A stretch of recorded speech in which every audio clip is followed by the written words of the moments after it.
Hi everyone, so today I'm in Hong Kong with Marie. I'm very happy to catch up because we haven't met for many months. Actually, she came back recently and came to some events, and I'd like to know more about what she likes about Hong Kong, why she's back in Hong Kong. How are you, Marie?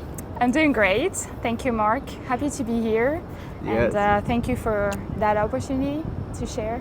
Yes, so actually thank you for your idea to meet up here because I've been here once and I never came back, and actually it's a very good spot for just catch up and have a good talk. There's it's not too noisy, there's no big music and so on, so it's a great place to just chill, read, talk, whatever. It's a very nice coffee place. So yeah, we are in near Central, between Central and Wan Chai, and we're gonna talk with this kind of sunset. Okay. So Marie, you're from France? I am. I'm from Bordeaux, actually. Bordeaux? Bordeaux, the wine place. The good wine, yeah. Okay. Are you proud to be from Bordeaux? Not proud, nothing. It's just very neutral for me. Do you miss Bordeaux? I don't. I just spent 3 months there. I'm happy to be here. I'm happy to be back. It looks like you are very excited to come back to Hong Kong. Right? I am. I was looking forward to come back, actually. Yeah, because we met last year. I think, when did we meet? 1 year ago? About 1 year ago? Yes. A bit more? Yes. So you were doing an internship in Hong Kong, I think? Yes, I did. Yeah, and then you told me I'm gonna leave and maybe I come back, maybe not, I don't know. So it looks like you really enjoy Hong Kong and you really try to come back and do something here, find a job, start a company or whatever. So what I'd like to know today is what you find attractive in Hong Kong. But first of all, can you just take a moment to introduce yourself? Yes, so I'm Marie. I'm turning 30 in a few weeks. Oh, new decade. Yes, I'm gonna turn 30 in Hong Kong. I'm super happy about that. And I am working in finance. I've been working in finance for 5 years roughly. I traveled a lot during my studies and professional life. But I spent majority of my career in Paris. Also a little bit in Luxembourg, so I have the very European vision.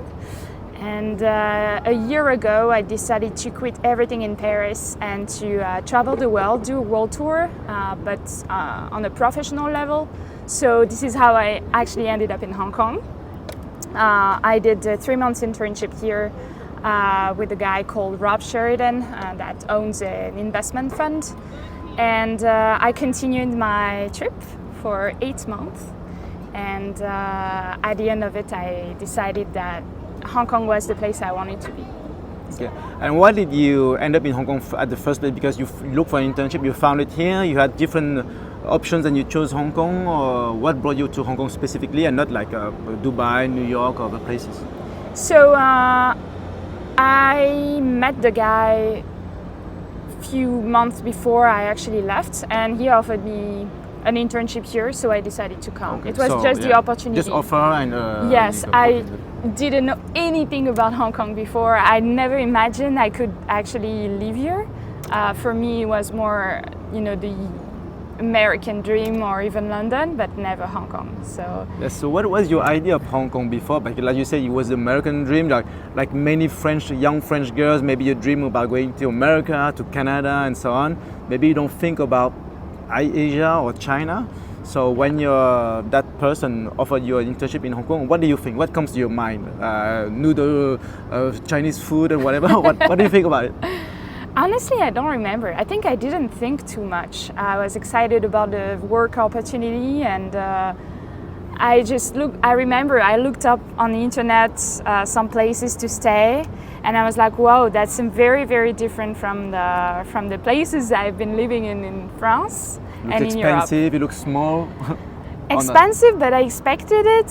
Small, and like the architecture is completely different. The city is like structured differently, and so I was kind of scared when I arrived because I knew it was so different. So the first few weeks were like the cultural shock. I was constantly getting lost in the city because of the levels. Okay. So in France, we have like one level basically, or maybe in Paris, the underground.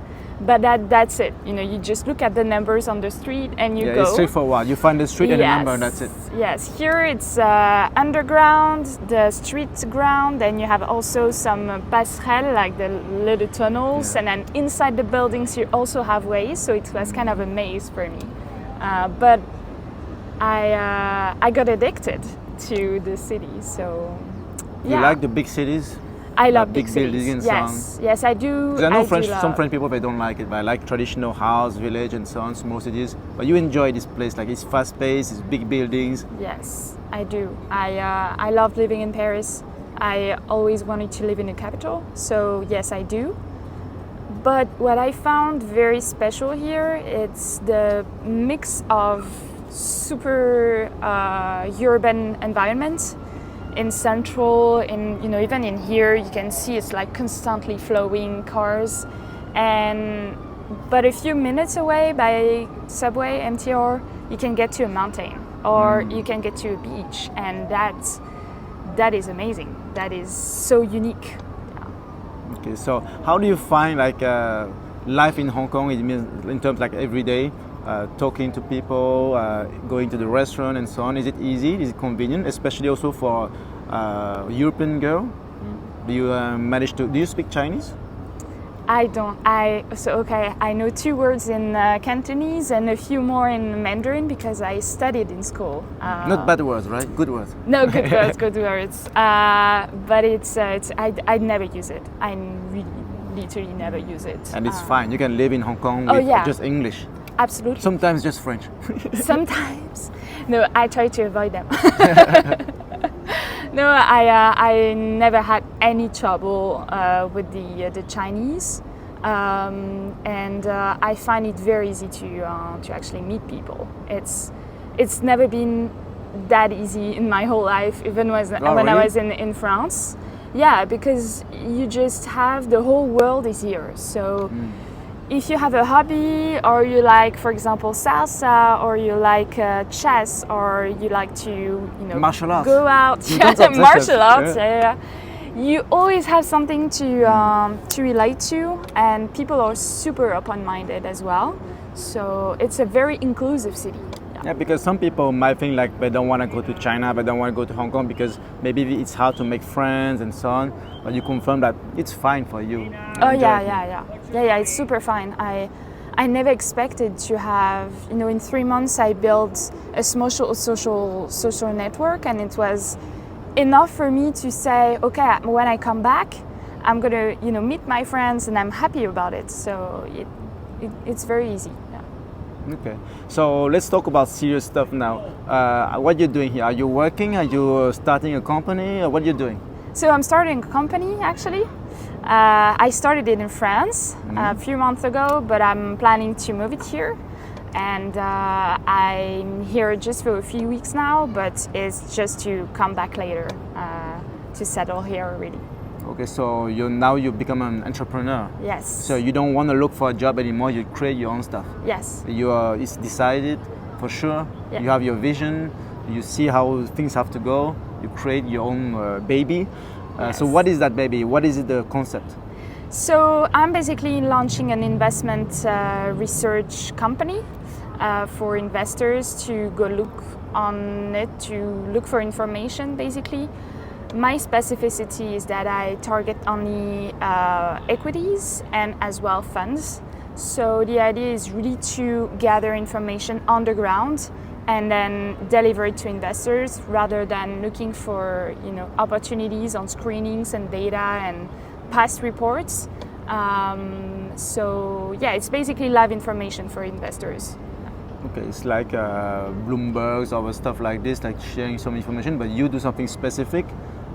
Because you look for like some assets that you think are interesting, and you do some kind of recommendations. Is it recommendations? Is it advice or no advice? I know some people will say, "Oh, disclaimer, this is not advice," in the financial world. So what is it? People they want to save time and they want to look at what you suggest, and they just do the investments. That's how it works. Yeah, this is basically how it works.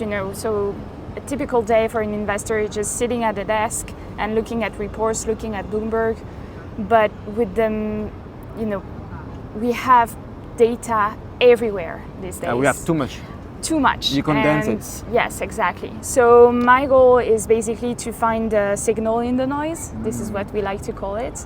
My specificity is that I'm constantly out. I'm constantly traveling as well.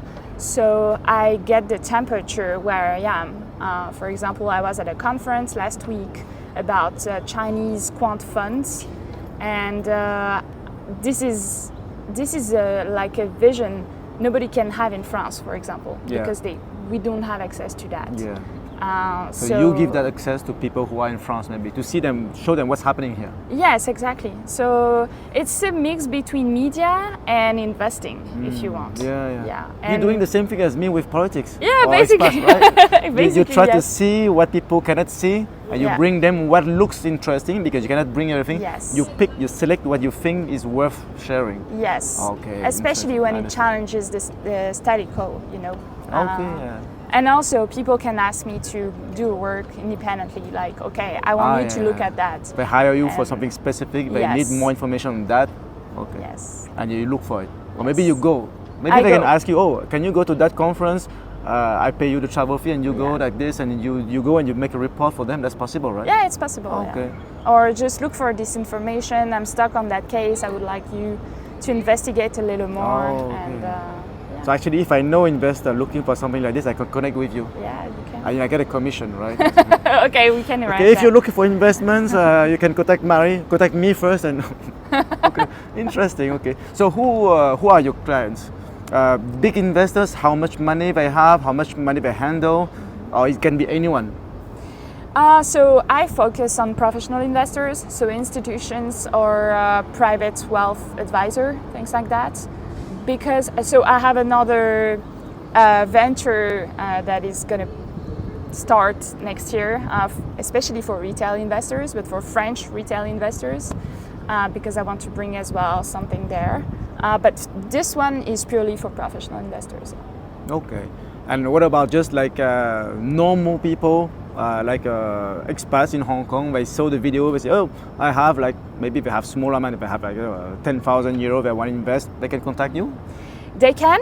I will direct them to the other one, Okay, good. which is it's another name. But yeah, I'm working on it. Okay. Yes. So how is the process of starting this business in Hong Kong? You work on your own, or you have partners? Are you recruiting? How does it work? So for now, it's only me.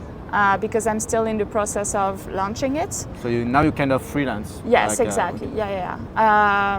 But I actually have the advisor status in France, well, I'm gonna see, because the structure is not launched here yet. But yeah, the plan is to hire basically in the future. Okay, so how do you see yourself? Like the basic question: 5 years later, you're gonna have an office in Central. You're gonna have like 10 people working for you. What's gonna happen? Well, I hope it will still be alive first, because I'm very lucid on the fact that it's. You're realistic. It's you have it's plan hard. A, plan B, maybe, and so on. Yes, it's hard. I think I love to have employees, but I'm not sure about the office in Central, because I try to be more frugal, and as well because my dynamic is more moving around.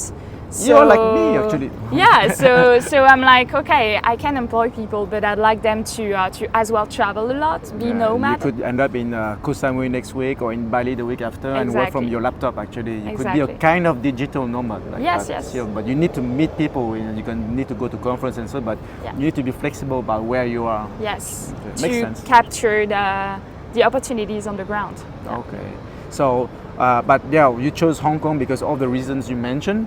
But were you maybe hesitating? Maybe you could have gone to Thailand, to Bali. So there's so many places to do this, right? Or no? Yes, I don't know. It was pretty obvious to me, because this is where I feel home, and I don't know. It's a feeling. It's not something that is very rational, because the costs are high here, but.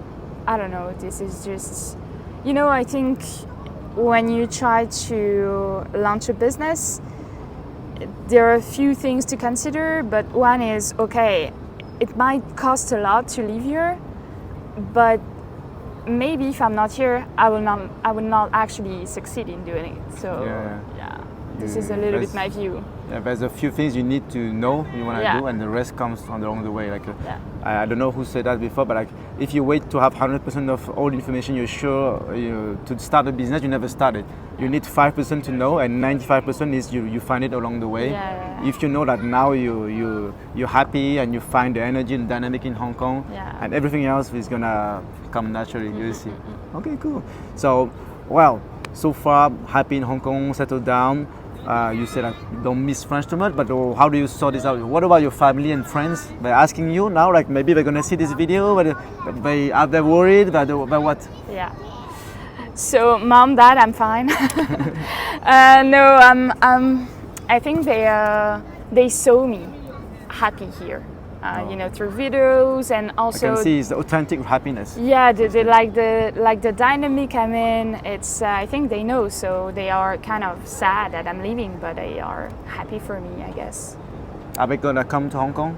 I hope so. Soon? Yes. Where are you gonna spend Christmas? So or do you care? This year I'm gonna spend Christmas in France, but hopefully next year they can come. Oh, okay, so you will see them again in yes. this Christmas and so on. Okay, good. And what about friends, brothers, sisters, and so on? You have? Yeah, I do have a brother.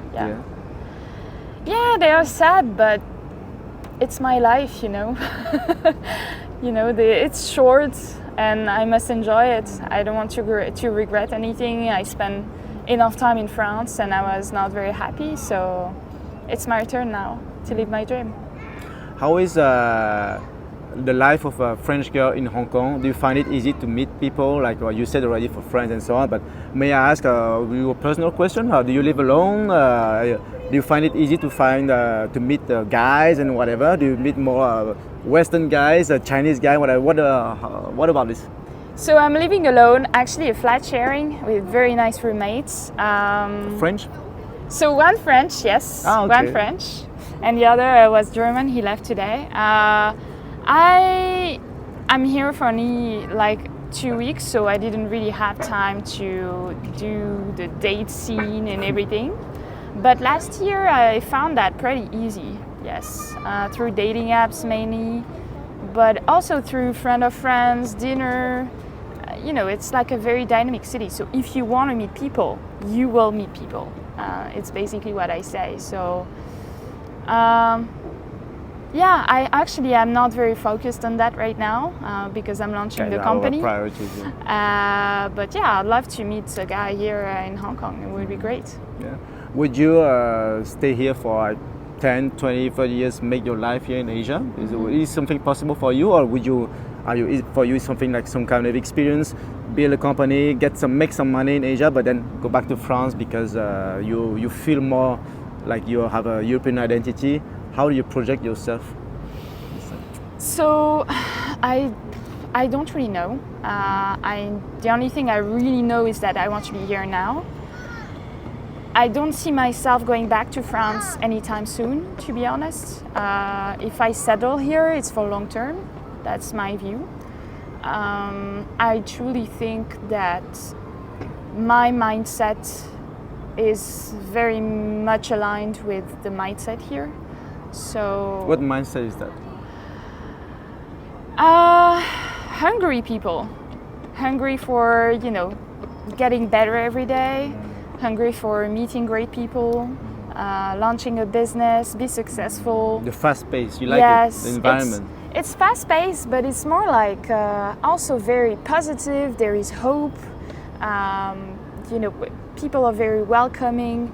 You feel like everything is possible. Yes, it's like the American dream, but in Hong Kong. Yes. I'm going to tell you a story. So last week, 2 weeks ago, I arrived, and I had a walk after my long plane, trip.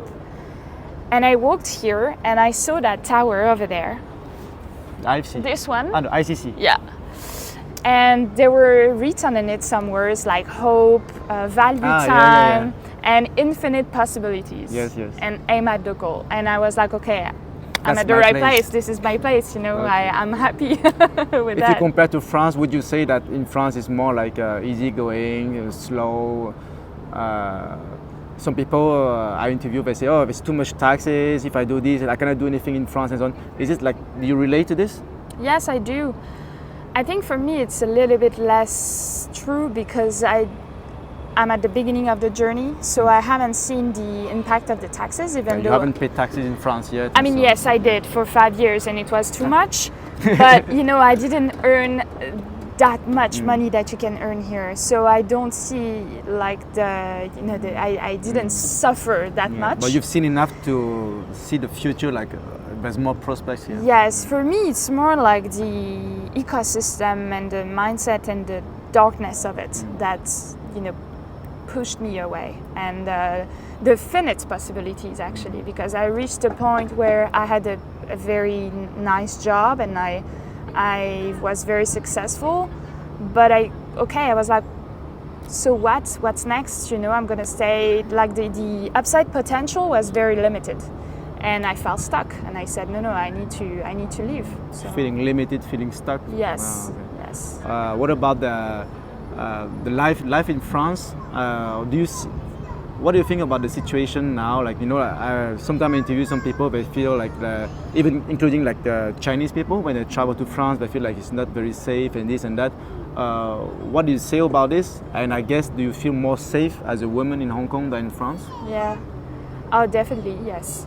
It's more, I'm used to it. So I don't feel unsafe in France like maybe Chinese people. Where to go and I know the reflexes, I keep my bag with me. But it's more here I feel more free to do whatever I want. I don't think about, oh, I'm gonna go out tonight, should I wear this or this because it's a little short, or oh, I'm gonna take a cab to go back home. Is it gonna be safe? I never felt that here in Asia at all. Like never ever, and it's a relief, honestly. Yeah. Some people say Hong Kong is less and less free, but you just say you feel free and you feel like there's unlimited possibilities here. Yes, I feel more free here than in France. Yes, much more. Okay, very interesting. Thank you. Well, do you have any last comment, anything in your mind to share with everyone? No, I just say if you're hungry and you want to try it out, try Hong Kong, then just come and you will always be welcome if you're a hard worker and you have a vision. Yeah. Very interesting. Thank you, Marie. Thank you so much, Mark.